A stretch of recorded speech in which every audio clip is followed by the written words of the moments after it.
Hello guys, കഴിഞ്ഞ episode ജീഹോനെ railway ട്രാക്കിട്ട് കൊല്ലാൻ നോക്കി. അങ്ങനെ അതിനുശേഷം എന്തൊക്കെ സംഭവിക്കുമ്പോൾ നമുക്ക് ഇന്നത്തെ എപ്പിസോഡിൽ കാണാം. ഇപ്പൊ ട്രെയിൻ ഇവനെ നോക്കി വന്നോണ്ടിരിക്കുമ്പോഴാണ് ഇവനാണ് മൊത്തത്തിൽ പേടിച്ചുറച്ചു പോകും. അപ്പോഴായിരിക്കും ആ ട്രെയിൻ ഈ ട്രാക്കിൽ കൂടെ പോകാതെ ഇവന്റെ അടുത്തുള്ള ട്രാക്കിൽ കൂടെ പോകും. അതിനുശേഷമായിരിക്കും അവന് പോയ ജീവൻ തിരിച്ചു വരുന്നത്. അപ്പോഴാണ് ഇതുകൊണ്ട് ഗാങ്സ്റ്റർ അടുത്തേക്ക് വന്നിട്ട്, എടാ കൊച്ചുകൂട്ടാ, നിന്നെ ഞാൻ കൊല്ലാതെ വെറുതെ വിട്ടല്ല, നിനക്ക് 1 മണിക്കൂർ സമയമുണ്ട് അടുത്ത ട്രെയിൻ ഈ വഴി കൂടെ പോന്ന്, അതിനുമുമ്പ് നീ ആ നാറിയെ കണ്ടെത്തണം. എന്നിട്ട് ഇവന് സമയം കൊടുത്തോടെ അവൻ ഇപ്പൊ തന്നെ കണ്ടുപിടിച്ചരാന്ന് പറഞ്ഞ് ഗാങ്സ്റ്ററിന് താങ്ക്സ് പറഞ്ഞുകൊണ്ടിരിക്കും. അതേസമയം ഇവിടെ അവനാണ് ആ രണ്ടാമത്തെ വ്യക്തി അന്വേഷിച്ച് ഒരു കാട്ടിലേക്ക് ചെല്ലും. കാരണം ഫോറസ്റ്റിന് നടുക്കാണ് അയാളുടെ വീടുള്ളത്. അങ്ങനെ ഇവന് വീടൊക്കെ അന്വേഷിച്ച് അവിടെ ചെല്ലുമ്പോഴാണ് അവിടെയുള്ള ആള് ഇവൻ കാണാവുന്ന വ്യക്തിയാണെന്ന് മനസ്സിലാക്കിയ ശേഷം ജെയ്മിയാണ് സത്യമല്ല അയാളുടെ അടുത്ത് വിളിച്ചു പോവും. ഇവന്റെ യഥാർത്ഥത്തെ അച്ഛനെ കണ്ടുപിടിക്കാൻ വേണ്ടിയാ അവരിപ്പോ ഇവിടേക്ക് വന്നേന്ന്. അതുകൊണ്ട് പണ്ട് ഇങ്ങേര് സ്പേംസ് ഒക്കെ ഡൊണേറ്റ് ചെയ്തോണ്ട് ഒരുപക്ഷെ ഇദ്ദേഹത്തിന്റെ മോനായിരിക്കും ചാൻസ് ഉണ്ടെന്ന് പറയും. അങ്ങനെ അത് കൺഫേം ചെയ്യാൻ വേണ്ടി മുടിവെല്ലാം തന്ന് ഹെൽപ്പ് ചെയ്യാൻ പറ്റുമെന്ന് പറഞ്ഞ് ഇവള് ഡയറക്റ്റ് ആയിട്ട് സംസാരിക്കുമ്പോൾ അയാൾ ഇത് കേട്ട് മൊത്തത്തിൽ അങ്ങ് ഷോക്കായി പോകും. അതിനുശേഷം ഇവർ അകത്തേക്ക് വിളിച്ചുകൊണ്ട് സംസാരിക്കുമ്പോഴാണ് അങ്ങേര് പണ്ടൊരു ഡാൻസറാന്ന് അറിഞ്ഞിട്ട് ഇവൾ അയാളെ മയക്കെടുക്കാൻ വേണ്ടി ഇവൾക്കും ഡാൻസ് അറിയാന്ന് പറഞ്ഞ് കുറച്ച് സ്റ്റെപ്പൊക്കെ ഇട്ടോണ്ടിരിക്കും. അപ്പോഴാണ് ഇത് കണ്ട് അവന് മൊത്തം ജലസായി പെട്ടെന്ന് ആ പാട്ട് ഓഫ് ചെയ്തിട്ട് ഇവരെ വന്നിരിക്കാൻ പറയും. അതിനുശേഷം അവൻ ഇങ്ങനെ കുറിച്ച് തിരക്കുമ്പോഴാണ് അയാളാണ് പറയും പണ്ട് കുറച്ച് ബാഡ് ഹാബിറ്റ് ഒക്കെ ഉള്ളതുകൊണ്ട് ഭാര്യയായിട്ട് പ്രശ്നമായി ഡിവോഴ്സായി, അതുകൊണ്ട് ഇവർക്ക് കൊച്ചൊന്നുമില്ല. പക്ഷെ ആ സമയത്ത് പൈസയുടെ ആവശ്യമുള്ളതുകൊണ്ട് പൈസയ്ക്ക് വേണ്ടിയ സ്പേംസ് ഒക്കെ ഡൊണേറ്റ് ചെയ്തെന്ന് ആ കാര്യം ഇവനോടൊക്കെ പറയും. അതിനുശേഷം ഒരു പക്ഷേ ഇവൻ അദ്ദേഹത്തിന്റെ മോനാണെങ്കിൽ അദ്ദേഹത്തിന് സന്തോഷമുള്ളെന്ന് പറയുമ്പം ജെയ്മിയാണ് DNA ടെസ്റ്റിന്റെ റിസൾട്ട് വരാൻ വേണ്ടി 1 ദിവസം എടുക്കത്തുള്ളൂ എന്ന് പറയും. അതോടെ അങ്ങേരും എങ്കിൽ പിന്നെ റിസൾട്ട് അറിഞ്ഞിട്ട് ഞാനും ബാക്കി കാര്യമുള്ളൂ എന്ന് പറഞ്ഞിട്ട് അന്ന് രാത്രി ഇവർ അവിടെ തന്നെ സ്റ്റേ ചെയ്യാൻ പറഞ്ഞിട്ട് അയാൾ റൂം ക്ലീൻ ചെയ്യാൻ വേണ്ടി പോകും. അപ്പോഴാണ് ഇവൾ സംസാരിച്ചെല്ലാം കേട്ട് അവനും, എന്റെ പൊന്ന് ജെയ്മി, നീ വന്നപ്പോഴേ ഡയറക്റ്റ് ആയിട്ട് എല്ലാം വിളിച്ചു പോവുകയോ, ഒരു പക്ഷെ അയാൾ സമ്മതിച്ചില്ലായിരുന്നു, നീ എന്ത് ചെയ്താനെ എന്നിട്ട് ഇവനും ചോദിക്കുമ്പോഴാണ് സത്യം പറഞ്ഞാല് എല്ലാ കാര്യം നടക്കത്തുള്ളെന്ന് അവൾ കോൺഫിഡന്റ് ആയിട്ടിരിക്കും. ഇതേസമയം ജോൺ ഹുങ്ങിനെ വിളിച്ചോണ്ട് ബൂസാനിലേക്ക് വരും. അങ്ങനെ ബൂസാനിലേക്ക് എന്തിനാ ജെയ്മി വിളിച്ചോണ്ടെന്ന് പറഞ്ഞ് ഇവൻ ജോണായിട്ട് സംസാരിച്ചോണ്ടിരിക്കുമ്പോഴാണ് അവനാണ് തിരിച്ചൊരു വാക്കുപോലും മിണ്ടത്തില്ല. അപ്പോഴാണ് ഇത് കണ്ട് സഹിക്കാൻ പറ്റാത്ത ഹുങ്ങും എന്റെ അടുത്ത് സംസാരിച്ച് നിന്റെ പല്ലൊക്കെ വീണു പോടാന്ന് പറഞ്ഞ് അവനെ ചോദ്യം ചെയ്യുമ്പോഴാണ് പെട്ടെന്ന് ജോൻ അങ്ങ് ചുമ വരും. ഇതോടെ നല്ലോണം ചവച്ച് കഴിക്കടാന്ന് പറഞ്ഞ് ഇവൻ കൈയൊക്കെ മസാജ് ചെയ്ത് കൊടുത്തോണ്ടിരിക്കും. കാരണം നമ്മുടെ ഹുങ് ഒരു ഡോക്ടറാ. പക്ഷെ ഇവൻ ചെയ്യുന്നതിനെ കണ്ട് ജോണ് മൊത്തം ഷൈ ആയി പെട്ടെന്ന് അവൻ കാറിലേക്ക് ചെന്നിരിക്കും. അതിനുശേഷം ഇവിടെ ഹെയ്ജോ ആണ് അദ്ദേഹത്തിന് മുടിയെടുത്ത് DNA ടെസ്റ്റ് ചെയ്യാൻ വേണ്ടി കൊടുത്തിട്ട് അവൻ തിരിച്ച് വീട്ടിലേക്ക് വരും. അപ്പോഴാണ് അവിടെ കിച്ചണി ജെയ്മി അയാളോട് ചിരിച്ച് സംസാരിച്ചോണ്ടിരിക്കുന്നത് അവൻ കാണുന്നത്. അതേസമയം ഇവിടെ പാവം ജീഹോ ആണ് ഹെയ്ജോന്റെ ഫോൺ നശിപ്പിച്ചുകൊണ്ട് ലൊക്കേഷൻ ഒന്നും ട്രാക്ക് ചെയ്യാൻ പറ്റത്തില്ല. അതുകൊണ്ട് ഇവർക്ക് വേണ്ടി മുമ്പ് ജോലി ചെയ്ത ഒരുത്തിനെ വിളിച്ച് ഹെയ്ജോ എവിടാന്ന് കണ്ടെത്തും. കാരണം ഹെയ്ജോ അവന്റെ അച്ഛനെ കണ്ടെത്താൻ വേണ്ടി വേറൊരുത്തനവിടെ ലൊക്കേഷൻ ഒക്കെ ചോദിച്ചോണ്ടിരിക്കുന്നത്. അങ്ങനെ ഇപ്പൊ അവനെ വിളിച്ച് ജീഹോ ഹെയ്ജോ ഇപ്പൊ എവിടാന്ന് മനസ്സിലാക്കി. അങ്ങനെ അന്ന് രാത്രി ഇവർ രണ്ടുപേരും കൂടെ ഇവിടെ സ്റ്റേ ചെയ്യുമ്പോഴാണ് ഹെയ്ജോ ആണ് അയാളോട് എന്തു പറഞ്ഞാൽ ചിരിച്ചോണ്ടിരുന്നതെന്ന് ആ കാര്യത്തിനോട് ചോദിക്കും. അപ്പോഴാണ് അവൾ അതിനെ കുറിച്ച് പറയുന്നത്, ഒരു കിഴങ്ങിന് പോലും കൂടെ ഒരു കൊച്ചു കിഴങ്ങുണ്ട്, അങ്ങനെയാണ് അതിന്റെ അത്രയും പോലും എനിക്ക് വിലയില്ലെന്ന് അങ്ങേരോട് ഇവൾ സംസാരിച്ചോണ്ടിരിക്കുമ്പോഴാണ് അയാൾ ഇവളെ ചിരിപ്പിക്കാൻ വേണ്ടി കടയിൽ നിന്ന് വാങ്ങിക്കുന്ന മഷ്റൂമിനൊക്കെ അതാരാ നിർമ്മിച്ചെന്ന് കമ്പനിയുടെ പേരൊക്കെ അതിനകത്ത് എഴുതിയിട്ടേക്കും. പക്ഷെ ഹെയ്ജോന്റെ അവസ്ഥ ഇതിനേക്കാളും മോശമാണ്. അവനെ കളിയാക്കി ചിരിച്ച കാര്യമൊക്കെ ഇവനോട് പറഞ്ഞ് ചിരിച്ചോണ്ടിരിക്കുമ്പോഴാണ് ഇതെല്ലാം കണ്ട് അവനാണ് നിനക്ക് സങ്കടം വരുവാണ്, ആ ചുമ്മാ ചിരിച്ചു കളയാതെ ഓപ്പൺ ആയിട്ട് കരയാൻ പറയും. അപ്പോഴാണ് പതിയെ അവളുടെ ചിരിയും കരച്ചിലായിട്ട് മാറും. അതിനുശേഷം അവനായിരിക്കും അവളെ സമാധാനപ്പെടുത്തുന്നത്. അങ്ങനെ അതിന്റെ ഇടയ്ക്ക് അവന്റെ തല പെരുത്തു വന്നാലും ഇവളുടെ ഫ്രണ്ട് അത് കാണിക്കാതിരിക്കാൻ വേണ്ടി അവൻ അതിനെ സഹിച്ചോണ്ടിരിക്കും. അതിനുശേഷം ഒരു ഫ്ലാഷ് ബാക്ക് കാണിക്കുന്ന ജെയ്മി അനാഥാശ്രമത്തിൽ ഉള്ളപ്പോ അവളാണെ കൊച്ചിലെ തൊട്ട് ആഗ്രഹിച്ചാണ് ആരേലും വന്ന് ഇവളെ ദത്തെടുക്കണമെന്ന്. പക്ഷെ അവസാനം വരെ ഇവളെ ആരും തന്നെ ദത്തെടുത്ത് കാണത്തില്ല. അതുകൊണ്ട് കൊച്ചിലെ തന്നെ അവൾ തീരുമാനം എടുക്കും ഇവൾക്കൊരു അമ്മയെ കിട്ടില്ലെങ്കിൽ ഇവൾ തന്നെ ഒരമ്മയാകണമെന്ന്. അങ്ങനെ അതായിരുന്നു അവളുടെ ആഗ്രഹം. പക്ഷെ ഹെയ്ജിന്റെ കൂടെ ലവ് ആയതിനു ശേഷം അവനാണ് കൊച്ചിലെ തൊട്ട് സ്നേഹം കിട്ടാത്ത നമ്മളൊക്കെ എങ്ങനെ ഒരു കൊച്ചിനോട് സ്നേഹം കാണിക്കുന്നതെന്ന് അവന് കൊച്ചു വേണ്ടെന്ന് പറഞ്ഞാണ്. അങ്ങനെ അതൊക്കെ അവളിപ്പോ ആലോചിച്ച് നോക്കിയിട്ട് ഇവൻ പറഞ്ഞ പോലെ നമുക്ക് തന്നെ ഇതൊരു സ്നേഹം കിട്ടിയിട്ടില്ല, പിന്നെ എങ്ങനെ കൊച്ചുങ്ങളൊക്കെ വളർത്തുന്നതെന്ന് അവൻ പറഞ്ഞ കാര്യമൊക്കെ അവളിപ്പോ പറയും. ഇതേസമയം ഹുങ്ങും ജോണും കൂടെ ഒരു റൂം എടുത്ത് അവിടെ താമസിക്കുമ്പോഴാണ് അവനാണ് വേറൊരു ഇൻഫർമേഷൻ കൂടെ കൊടുക്കും ഹെയ്ജിന് ഒരു അസിസ്റ്റന്റ് ഉണ്ടായിരുന്നെന്ന്. അങ്ങനെ അതുകൊണ്ട് അവനിപ്പോ ജീഹോയെ ഫോൺ ചെയ്യുമ്പോഴാണ് ഇവിടെ ജീഹോ ആണ് ഗാങ്സ്റ്ററിന്റെ കൂടെ ബൂസാനിലേക്ക് വന്നോണ്ടിരിക്കുക. അങ്ങനെ അവൻ ആരോ ഫോൺ അടിക്കുന്നുണ്ട്, പെട്ടെന്ന് ആ ഫോണും കട്ട് ചെയ്യും. അങ്ങനെ ഇവിടെ ജെയ്മി ഉറങ്ങിയ ശേഷം ഇവനും ഗുളിക അന്വേഷിച്ചോണ്ടിരിക്കുമ്പോഴാണ് അത് അവിടെങ്ങും കാണത്തില്ല. അതോടെ അവനും മൊത്തം ടെൻഷനായി ആ വീട് ഫുള്ളും തപ്പി നോക്കുമ്പോൾ ബാക്കിൽ നിന്ന് അയാളും ഇവന്റെ ഗുളിക കൈ പിടിച്ചോണ്ടിരിക്കും. അതോടെ അവനും ദേഷ്യത്തി ഇവന്റെ അനുവാദം ഇല്ലാതെ എന്തിനാ സാധനമൊക്കെ എടുക്കുന്നതെന്ന് പറഞ്ഞ് അദ്ദേഹത്തിന്റെ അടുത്ത് വാങ്ങിക്കുമ്പോഴാണ് അയാളാണ് രണ്ടുപേരും കുറച്ച് സമയം പുറത്തു പോയിട്ട് വരാന്ന് പറഞ്ഞ് അവനെ വിളിച്ചോണ്ട് അവിടെ നിന്ന് പോകും. അങ്ങനെ രാവിലെ തന്നെ ഫിഷ് മാർക്കറ്റിലേക്ക് ചെന്നിട്ട് അയാൾ ഹെയ്ജോയ്ക്ക് വേണ്ടി കുറെ മീനൊക്കെ വാങ്ങിച്ചോണ്ടിരിക്കും. പക്ഷെ അവനാണ് അതൊന്നും വേണ്ടെന്നാ പറയുന്നത്. അങ്ങനെ അവസാനം അയാളും ഇവൻ പറയുന്നൊന്നും കേൾക്കാതെ കുറെ മീൻ വാങ്ങിച്ചിട്ട് അവസാനം പൈസ ഇല്ലാതെ നിൽക്കും. അതുകൊണ്ട് ഇപ്പൊ പറഞ്ഞ് മീനൊന്നും വേണ്ടെന്ന് പറഞ്ഞ് ആ കടയിൽ ഓണറിനോടൊക്കെ പറയുമ്പം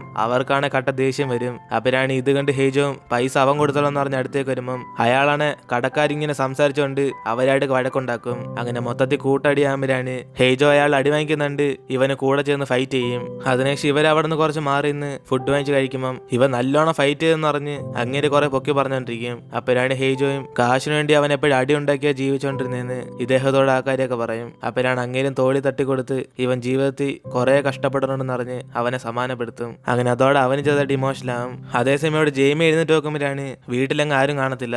അതോടെ അവളും ഹേജോ ഇപ്പൊ ഇല്ലാത്തോണ്ട് ഇവിടെ നിന്ന് എസ്കേപ്പ് ആയി പോവാന്ന് പറഞ്ഞ് അവൾ അപ്പം തന്നെ അവന്റെ അടുത്ത് നിന്ന് കുറച്ച് പൈസ എടുത്തോണ്ട് അവിടെ നിന്ന് മുങ്ങും. അങ്ങനെ അവൾ ആ ഇരുട്ടത്ത് ആ ഫോറസ്റ്റ് കൂടെ രക്ഷപ്പെട്ട് പോകാൻ നോക്കുമ്പോഴാണ് ഇവള് പെട്ടെന്ന് പേടിച്ച് സ്ലിപ്പായി അങ്ങ് വീഴും. അതിനുശേഷമായിരിക്കും അവൾ ഓർത്ത് നോക്കുന്ന ഇവൾക്ക് ഇപ്പൊ പോകാനും വേറെ സ്ഥലമില്ലെന്ന്. ഇതേസമയം ഇവിടെ അങ്ങേരാണ് ഇവന്റെ അസുഖത്തിനെ കുറിച്ചൊക്കെ മനസ്സിലാക്കിയിട്ട് ഈ കാര്യം ജെയ്മി അറിയാൻ ചോദിക്കും. അതോടെ അവനാണ് ദേഷ്യത്തിൽ കുറച്ച് ക്ലോസ് ആയിട്ട് സംസാരിച്ചോണ്ട് സത്യത്തിൽ ഇയാളുടെ മോനൊന്നും ഉറപ്പ് വന്നിട്ടില്ലെന്ന് അവൻ അയാളോട് ചൂടാകുമ്പോഴാണ് അയാളാണ് ഇവനോട് പറയും ഇദ്ദേഹത്തിന് പണ്ട് ഇവനെ പോലെ ബ്രെയിൻ ഡിസീസ് ഒക്കെ ഉണ്ടായിരുന്നു. ഒരു പക്ഷെ ഞാനായിരിക്കും അവിടെ നിന്റെ യഥാർത്ഥ അച്ഛൻ പറഞ്ഞ് അവനെ ഓർത്ത് വിഷമിച്ച് ഹഗ് ചെയ്യും. ഇതോടെ അവൻ എന്തോ എന്നറിയാതെ പെട്ടെന്ന് അവിടെ നിന്ന് പോകുമ്പോഴാണ് ഇയാൾ എന്റെ അസുഖം നിനക്ക് വന്നെങ്കിൽ അതിനുവേണ്ടി എന്ത് വേണമെങ്കിലും തരാൻ റെഡിയാന്ന് പറഞ്ഞ് ബോധമില്ലാതെ അവനായിട്ട് ശല്യപ്പെടുത്തിക്കൊണ്ടിരിക്കും. അതിനുശേഷം ഇപ്പൊ അടുത്ത ദിവസം ഇവിടെ ജീഹോം ഗാങ്സ്റ്ററിനെ മസാജ് ചെയ്തുകൊണ്ടിരിക്കുമ്പോഴാണ് വീണ്ടും ഹുങ്ങിന്റെ അടുത്ത് നിന്ന് ഇവന് ഫോൺ കോൾ വരും. അതോടെ അവൻ ഇത് ആരാന്ന് പറഞ്ഞ് പുറത്ത് ചെയ്ത് സംസാരിക്കുമ്പോഴാണ് അവനും പറയും ഇവന്റെ ബോസ് ഹെയ്ജോ അവന്റെ കല്യാണ പെണ്ണ് ജെയ്മിയെ കിഡ്നാപ്പ് ചെയ്തുകൊണ്ട് പോയേക്കോന്ന്. അങ്ങനെ അവനിപ്പോ എവിടെ ഉള്ളതെന്ന് പറഞ്ഞ് ഇവനോട് ചോദിക്കുമ്പം ഇവിടെ ജീഹോയ്ക്ക് അപ്പോഴായിരിക്കും പിടികിട്ടുന്നത് അപ്പൊ സത്യത്തിൽ ഈ ഗാങ്സ്റ്ററിന്റെ പെണ്ണൊന്നും അവന്റെ കൂടെ ഇല്ലെന്ന്. അതോടെ അവനും പുറത്തേക്ക് വന്നിട്ട് ഈ ഗാങ്സ്റ്റർമാരൊക്കെ അവന്റെ പുറകെ നടന്ന് പൊട്ടം കളി കളിക്കുകയാണെന്ന് പറഞ്ഞ് ചിരിച്ചോണ്ടിരിക്കും. അതിനുശേഷം ഇവിടെ ഹെയ്ജോയും ജെയ്മിയെ ഉണർത്താൻ നോക്കുമ്പോഴാണ് അവൾ അവിടെ കാണത്തില്ല. ഇതോടെ അവന് ടെൻഷനായി അങ്ങോട്ട് തിരിഞ്ഞു നോക്കുമ്പോൾ അവളാണെ കുളിച്ചിട്ട് ഇങ്ങനെ പുറത്തേക്ക് ഇറങ്ങി വരും. അപ്പോഴായിരിക്കും അവനെ ആശ്വാസപ്പെടുന്നത്. അതിനുശേഷം അവളും ഇന്നലെ രാത്രി ഇവൻ അങ്ങേരും കൂടെ എവിടെയൊക്കെ പോയതാന്ന് ചോദിക്കുമ്പം അവനാണ് സന്തോഷത്തിൽ ആ കാര്യങ്ങളൊക്കെ പറഞ്ഞുകൊണ്ടിരിക്കും. ഇന്നലെ രണ്ടുപേരും കൂടെ ഫിഷ് മാർക്കറ്റിൽ ചെന്ന് ഒരു വലിയ അടി ഉണ്ടാക്കിയെന്ന്. പക്ഷെ ടീമായിട്ട് ഫൈറ്റ് ചെയ്തപ്പോ അവനത് ഇഷ്ടപ്പെട്ടെന്ന് പറയുമ്പം ഇത് കേട്ട് അവളാണ് അങ്ങേരായിട്ട് കുറെ ക്ലോസ് ആയെന്ന് പറഞ്ഞ് അവനോട് ചോദിക്കും. അപ്പോഴാണ് അവനും അങ്ങനെയൊന്നുമില്ല DNA ടെസ്റ്റ് വരുന്ന വെയിറ്റ് ചെയ്യാന്ന് പറഞ്ഞ് അവൻ പെട്ടെന്ന് വിഷയം മാറ്റും. ഇതേ സമയം ജീഹോയെ ഫോൺ വിളിച്ചിട്ട് ഹുങ് ബാത്റൂമിൽ തന്നെ കടന്നുറങ്ങിപ്പോകും. അപ്പോഴാണ് ഇത് കണ്ട് ജോൺ ആയിരിക്കും അവനെ പൊക്കിയെടുത്ത് ബെഡിൽ കൊണ്ടാക്കുന്നത്. അതിനുശേഷം ഇവിടെ ജീഹോയാണ് ആ ഗാങ്സ്റ്ററിനോട് എല്ലാ കാര്യം തുറന്നു പറയും ഇയാളുടെ കല്യാണ പെണ്ണ് ഹേജന്റെ കൂടെ ഓടിച്ചോടി പോയതല്ലെന്ന്. അവൾ എപ്പോഴേ പൈസ മുക്കിക്കൊണ്ട് സ്ഥലം വിട്ടെന്ന് പറയുമ്പം ഇത് കേട്ട് ഗാങ്സ്റ്റർ അവനോട് പറയും മോനെ കൊച്ചുകുട്ടാ നിനക്ക് കാര്യം മനസ്സിലായില്ലെന്നാ തോന്നുന്നു. എന്റെ പെണ്ണിനെ വിളിച്ചോണ്ട് അവൻ പോയില്ലെന്ന് പറഞ്ഞ് ഞാൻ അവനെ വെറുതെ വിടുവോ? അവൻ കാരണമല്ലട എന്റെ കല്യാണം നിന്നുപോയ അതിനർത്ഥം എനിക്ക് അവനെ കൊല്ലണ്ടേ എന്നിന് ഇവന് കത്തിയെടുത്ത് ജീഹോന്റെ കാലി കുത്തും. അതോടെ അവന് വേദന സഹിക്കാൻ പറ്റാതെ നിങ്ങൾ പറഞ്ഞ് സത്യം എന്ന് പറഞ്ഞ് അയാൾ പറയുന്നതെല്ലാം തലയാട്ടും. അതിനുശേഷം അവന് വേദനയോടെ ശബ്ദം ഉണ്ടാക്കുമ്പോഴാണ് ഇത് കണ്ട് ഗാങ്സ്റ്ററും ആരേലേക്ക് അവന് ഡോക്ടറിന്റെ അടുത്ത് കൊണ്ട് കാണിക്കാൻ പറയും. അതേസമയം ഇവിടെ അങ്ങേരും ജോലിക്ക് പോകാന്ന് പറഞ്ഞ് അവിടെ നിന്ന് ഇറങ്ങുമ്പം ഇവളാണ് എങ്കിൽ പിന്നെ ഉച്ചക്കത്തെ ഫുഡൊക്കെ അവൾ റെഡിയാക്കി വെക്കാന്ന് പറയും. അത് കേട്ട് അങ്ങേരും പോകുന്നതിന് മുമ്പേ അവളോട് പറയും DNA ടെസ്റ്റ് ഇയാൾ അവന്റെ അച്ഛൻ അല്ലെങ്കിൽ പോലും അദ്ദേഹം അവനൊരു മോനായിട്ട് ഇപ്പൊ കാണുന്നേന്ന്. അതുകൊണ്ട് 2-3 ദിവസം ഇവിടെ തന്നെ താമസിക്കണമെന്ന് പറഞ്ഞിട്ട് അദ്ദേഹം അവിടെ നിന്ന് പോകും. എന്നിട്ട് ഇവിടെ വീണ്ടും ഹുങ്ങും ആ ജീഹോയെ ഫോൺ വിളിച്ച് സംസാരിച്ചോണ്ടിരിക്കും. ഹേജ് എവിടെ നിന്ന് പറഞ്ഞു തരുവാണ് അവനെ കൊണ്ട് പറ്റുന്നത്ര പൈസ തരാന്ന്. അങ്ങനെ അവന്റെ ഫാമിലി ഭയങ്കര റിച്ചാന്ന് പറയുമ്പം ഇത് കേട്ട് ജീഹോയുടെ മനസ്സ് ചെറുതായിട്ട് മാറാൻ തുടങ്ങും. അങ്ങനെ അവനിപ്പോ ഗാങ്സ്റ്ററിന്റെ ഒരാളായിട്ട് ആശുപത്രിയിലേക്ക് വന്നേക്കുക. അതിനുശേഷം അവനും ജ്യൂസ് വാങ്ങിച്ചിട്ട് വരാന്ന് പറഞ്ഞ് അടുത്തുള്ള കടയിലേക്ക് ചെല്ലുമ്പോഴാണ് അവിടെ വെച്ചായിരിക്കും ഇവ ഹുങ്ങിനെ മീറ്റ് ചെയ്യുന്നത്. എന്നിട്ട് ജീഹോയും ലൊക്കേഷൻ അവന് സെൻഡ് ചെയ്ത് കൊടുത്തിട്ട് ഈ ഗാങ്സ്റ്റർക്ക് അവനെ കണ്ടുപിടിക്കുന്ന മുമ്പേ തന്നെ അവളെ പോയി രക്ഷിക്കാൻ വേണ്ടി പറയും. ഇതോടെ ഹുങ് സന്തോഷത്തി ഇതിന് പകരം തീർച്ചയായും കുറെ പൈസ തരാന്ന് വാക്കുകൊടുക്കും. അപ്പോഴാണ് അവിടേക്ക് ആ ഗാങ്സ്റ്ററിന്റെ ആളും വന്നിട്ട് ജ്യൂസ് വാങ്ങിക്കുന്ന എനിക്ക് ഇത്ര സമയം എന്ന് പറഞ്ഞ് അവനെ വിളിച്ചോണ്ട് അവിടെ നിന്ന് പോകും. അപ്പോഴാണ് ഹുങ്ങും പതിയെ നൈസിന് അവിടെ നിന്ന് മുങ്ങുമ്പോൾ ഇവനാണ് ചെന്നുപെടുന്നത് ആ ഗാങ്സ്റ്ററിന്റെ ഫ്രണ്ടിലായിരിക്കും. അതോടെ ഗാങ്സ്റ്റർ ഇവനെ കണ്ടിട്ട് ഇത് നമ്മുടെ പയ്യൻ നിനക്ക് എന്നെ ഓർമ്മയില്ലേ നമ്മൾ ജയിലിൽ വെച്ച് കണ്ടിട്ടില്ലേ എന്നിന് ഗാങ്സ്റ്റർ സംസാരിക്കുമ്പോഴാണ് ഇവനും മറ്റേ ഗുണ്ടകള് സോറി ചേട്ടന്മാരെ ഞാൻ അറിയാതെ പറഞ്ഞു പോയതാ എനിക്ക് അത്യാവശ്യമായിട്ട് ഒരു കാര്യമുണ്ട് ഞാൻ പോവാ എന്നിന് അവൻ അവിടെ നിന്ന് പോകുമ്പോഴാണ് ഗാങ്സ്റ്റർ അവൻ തടഞ്ഞു നിർത്തിയിട്ട് തീർച്ചയായും നിന്റെ കല്യാണ പെണ്ണ് നിനക്ക് കിട്ടുവാടാന്ന് പറഞ്ഞ് അവന് ബെസ്റ്റ് ഓഫ് ലക്ക് പറയും. അതിനുശേഷം ഗാങ്സ്റ്ററിന്റെ ആൾക്കാരും ജീഹോയെ വിളിച്ചോണ്ട് ഹേജുള്ള സ്ഥലത്തേക്ക് പോകുമ്പോഴാണ് അവനാണ് ലൊക്കേഷൻ അറിഞ്ഞിട്ടും വേറെ ഡയറക്ഷനിലേക്ക് വിളിച്ചോണ്ട് പോകും. ഇതൊന്നും മനസ്സിലാതെ ഗാങ്സ്റ്ററും വന്ന സ്ഥലത്ത് തന്നെ വീണ്ടും വരുമെന്ന് പറഞ്ഞ് അവനെ വഴക്കുറഞ്ഞോണ്ടിരിക്കുമ്പം ജെയ്മിയാണ് ഇവരെ കണ്ടിട്ട് പേടിച്ച് അവിടെ നിന്ന് പോകാൻ നോക്കും. അപ്പോഴാണ് ആ ഗാങ്സ്റ്റർ ജെയ്മിയെ കണ്ട് അടുത്തേക്ക് വരും. അജുമാ ഞങ്ങൾ കുറെ സമയത്ത് ഇവിടെ തന്നെ കറങ്ങിക്കൊണ്ടിരിക്കുക ഇവിടെ അടുത്തുള്ള വീടുണ്ടോ എന്നിന് അവനും ചോദിക്കുമ്പം ഇവൾ അമ്മൂമ്മ പോലെ ആക്ട് ചെയ്തോണ്ട് എനിക്കൊന്നും അറിയത്തില്ലേ മോനെന്ന് പറയും. അതോടെ ആ ഗാങ്സ്റ്ററും പക്ഷെ എനിക്ക് നിന്നെ ആരാന്ന് അറിയാന്ന് പറഞ്ഞിട്ട് മറ്റേ നോട്ടീസ് എടുത്താൻ കാണിക്കും. ഇതോടെ അവൾ അവിടെ നിന്ന് രക്ഷപ്പെട്ടു പോകുമ്പോഴാണ് ആ ഹുങ്ങിന് വേണ്ടി ഇവളെ പിടിച്ചു കൊടുക്കണമെന്ന് പറഞ്ഞ് ഇവരെല്ലാം അവളുടെ പുറകെ പോകും. അപ്പോഴാണ് ഇവൾ നിലവിളിക്കുന്ന സൗണ്ട് അവിടേക്ക് വന്നോണ്ടിരിക്കുന്ന ഹുങ്ങിന് കേൾക്കും. ഇതേ സമയം ഉറക്കത്തി ഹെയ്ജോ ആണ് സന്തോഷത്തി അയാൾ അച്ഛനായിട്ട് വിചാരിച്ചുകൊണ്ട് ജെയ്മിയുടെ കൂടെ ജീവിക്കുന്ന പോലെ അവ സ്വപ്നം കണ്ടോണ്ടിരിക്കും. അപ്പോഴാണ് അവള് പെടുന്ന ഹുങ്ങിന്റെ കൂടെ പോകുമ്പം ഇവനോ ഉറക്കത്തിൽ തന്നെ എന്നെ ഉപേക്ഷിച്ചിട്ട് പോകലെന്ന് പറഞ്ഞ് വീണ്ടും പഴയ ഡയലോഗ് അടിച്ചോണ്ടിരിക്കും. അപ്പോഴാണ് അവിടേക്കൊന്നും ജെയ്മിയും ഇപ്പൊ നമ്മൾ ഇവിടെ നിന്ന് പോയില്ല, ആ ഗാങ്സ്റ്ററിന്റെ ആൾക്കാരെ കൊല്ലുമെന്ന് പറയുമ്പോൾ ഇവനാണെ മൊത്തത്തിൽ പേടിച്ചിട്ട് പൈസ എടുത്തോണ്ട് അവിടെ നിന്ന് പോകാൻ വേണ്ടി നോക്കും. പക്ഷെ അപ്പോഴായിരിക്കും ട്വിസ്റ്റ് ആയിട്ട് ഇവന്റെ ബാഗിനകത്ത് പൈസ ഒന്നും കാണത്തില്ല. കാരണം അച്ഛനായിട്ട് വിചാരിച്ച അദ്ദേഹം പൈസ മുക്കിക്കൊണ്ട് ഇവിടെ നിന്ന് പോയി. അങ്ങനെ ഈ കാര്യം അറിഞ്ഞ ഉടനെ അവന് മൊത്തം ദേഷ്യത്തിലാകും. എന്നിട്ട് ഇവിടെ ഗാങ്സ്റ്ററിന്റെ ആൾക്കാരും അവൻ അന്വേഷിച്ച് അടുത്തേക്ക് വരുമ്പോഴാണ് അതേസമയം ഹേജ് അവളെ വിളിച്ചോണ്ട് പുറത്തേക്ക് വരുമ്പം അവൻ പെട്ടെന്ന് പേടിച്ച് അവിടെ തന്നെ നിൽക്കും. അപ്പോഴാണ് അതേസമയം തന്നെ അവിടേക്ക് ഹുങ്ങും വന്നിട്ട് അവൻ ഇവരെ കണ്ട് ഷോക്കാകും.